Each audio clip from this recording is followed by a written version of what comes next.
Évangile de Jean, chapitre 6, versets 41 à 59. Les Juifs murmuraient à son sujet. Ben oui, Jésus a dit qu'il était le pain qui vient du ciel. C'est ce qu'il dit ensuite, parce qu'il avait dit, je suis le pain qui est descendu du ciel. Imaginez,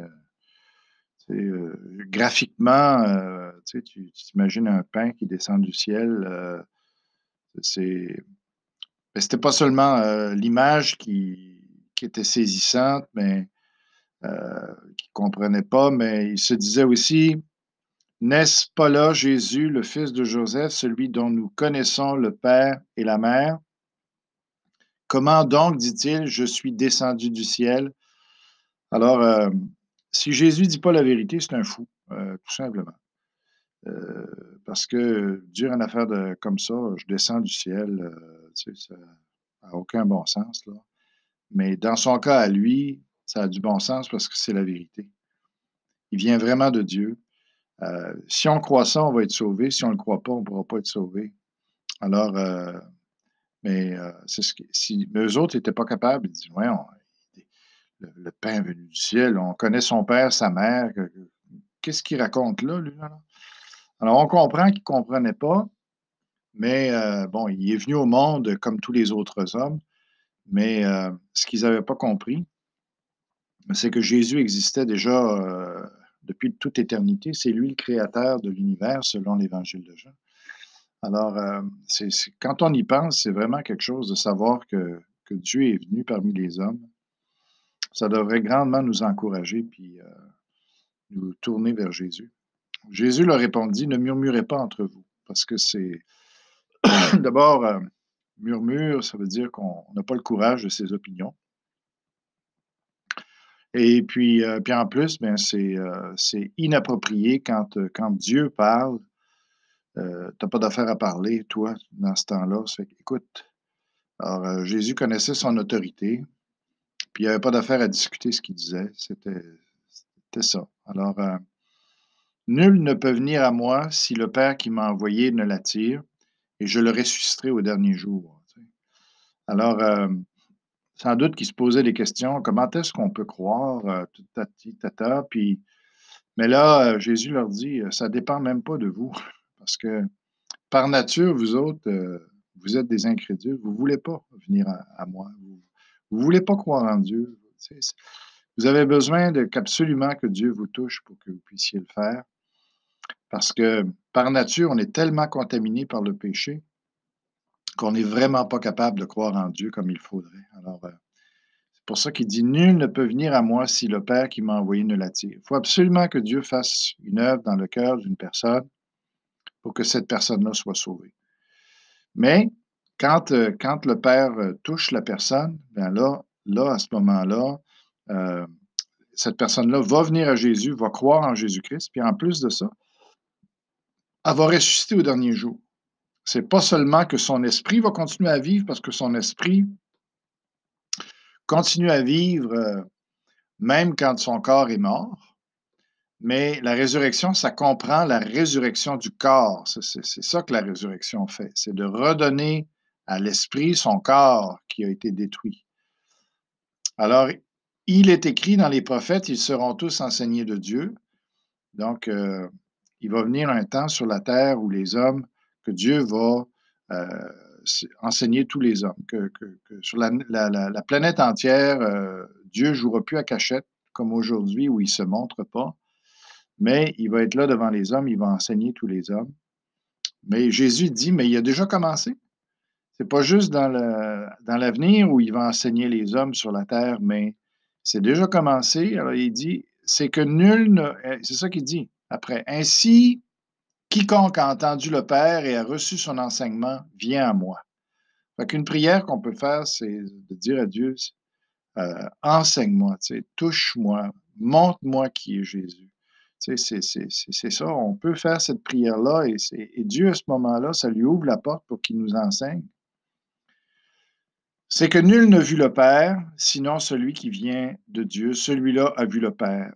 Jésus ne parle pas ici des anges, il parle des hommes. Parmi les hommes, il n'y a personne qui a vu Dieu. Seul Jésus a vu le Père, parce que lui, il est homme, mais il est Dieu aussi en même temps. Alors lui, en tant qu'homme, il est le seul homme qui a vu Dieu, puisqu'il a vécu avec lui.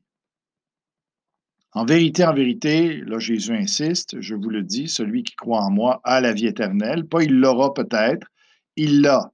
Comment? Par le Saint-Esprit qui vient en nous, qui nous donne vraiment une nature divine en nous, qui est celle de Jésus-Christ, exactement.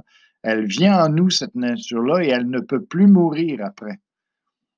Je suis le pain de vie. Alors, c'est ça, hein, l'Esprit, la parole de Dieu, tu sais, c'est comme le pain qui est vital pour la subsistance du corps. Eh bien, elle est vitale, le Saint-Esprit en nous, la parole de Dieu vivante en nous est vitale pour notre nouvelle naissance, pour la nouvelle vie qu'on a. Vos pères ont mangé la manne dans le désert, ce qui était un pain miraculeux que Dieu faisait apparaître chaque jour. Mais ils sont morts parce que ça n'avait pas la capacité de les faire vivre éternellement, mais au moins d'assurer leur subsistance tant qu'ils étaient dans le désert. C'est ici le pain qui descend du ciel. Jésus insiste, moi je suis venu vous nourrir, mais une nourriture qui est différente de celle du corps, afin que celui qui en mange ne meure point. Si tu te laisses instruire par la parole de Dieu, si le Saint-Esprit vient en toi, tu ne mourras jamais, autrement dit, tu ne seras jamais séparé de Dieu. Parce que avoir la vie, ça ne peut pas être autre chose que de vivre avec Dieu, puisque c'est lui qui est la vie. Tu sais, le style de vie qu'on a sur la terre ici, c'est en fin de compte, c'est la mort. Mais quand on va être avec Dieu, avec tout l'amour qu'il va y avoir là-bas, la joie, la paix, c'est ça la vraie vie.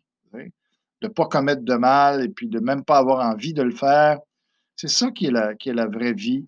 Alors, quand tu es sauvé, tu ne peux plus mourir parce que tu vas vivre non seulement éternellement, mais en même temps, tu vas, tu vas, tu vas goûter à tout ce qui est la vie. Je suis le pain vivant qui est descendu du ciel. Jésus insiste là. Et on doit comprendre c'est un être spécial. Si quelqu'un mange de ce pain, il vivra éternellement. Autrement, si tu crois en lui, tu vas vivre éternellement. Mais si tu le rejettes, tu ne vivras pas. Pas simplement parce que tu vas être séparé pour l'éternité, mais puisque la vie est en Dieu, puis que tu es séparé de lui, tu ne peux pas vivre. Et le pain que je donnerai, c'est ma chair. Il dit, je vais mourir pour vous. C'est au travers de la croix qu'on peut avoir le Saint-Esprit qui vient en nous puis qui nous donne une nouvelle vie, que je donnerai pour la vie du monde. Là-dessus, les Juifs discutaient entre eux, disant, comment peut-il nous donner sa chair à manger? Il avait l'impression que Jésus était en train de prôner le cannibalisme, parce qu'ils voyaient que juste les choses physiques, eux autres. Jésus leur dit, en vérité, je vous le dis, si vous ne mangez la chair, il en redonne encore. La chair du Fils de l'homme, c'est lui, ça. Et si vous ne buvez son sang, mon ami, il fait référence tout simplement à croire à lui quand il va donner sa vie sur la croix, de croire au sacrifice qu'il a versé son sang pour nous, qu'il a donné son corps pour être brisé, pour qu'on puisse être sauvé. Mais si on ne croit pas ça, tu n'as pas la vie. Celui qui mange ma chair et qui boit mon sang a la vie éternelle, je le ressusciterai au dernier jour. Car ma chair est vraiment une nourriture et mon sang est vraiment un breuvage.